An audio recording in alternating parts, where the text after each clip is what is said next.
আগামী জাতীয় সংসদ নির্বাচনে খুলনা বিভাগের ১০ জেলার ৩৬টি সংসদীয় আসনের সম্ভাব্য প্রার্থীদের সাথে আজ কথা বলবেন বিএনপির ভারপ্রাপ্ত চেয়ারম্যান তারেক রহমান।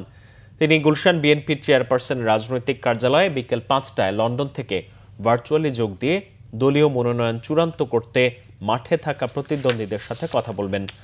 দল যাকে মনোনয়ন দেবে তাকে বিজয়ী করতে ঐক্য ধরে রেখে সবাইকে একসাথে কাজ করার বার্তা দেবেন তারেক রহমান।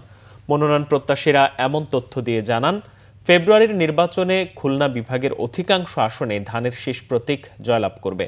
খুলনা বিভাগের শতাধিক মনোনয়ন প্রত্যাশী ডাক পেয়েছেন ধানমন্ডি কার্যালয়ের ভার্চুয়াল বৈঠকে।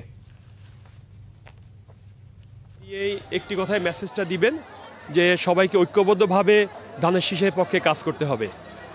পার্টির কেন্দ্রীয় পর্যায় থেকে যাকে নমিনেশন দেওয়া হোক না কেন, সবাই যাতে একসাথে কাজ করতে পারে, সবাই যাতে একসাথে আগামী দিনে বিএনপির নীতি আদর্শ এবং ৩১ দফাকে এগিয়ে নিতে পারে, সে ব্যাপারে তাদেরকে ওই অনুষ্ঠানে ব্রিফিং করা হবে।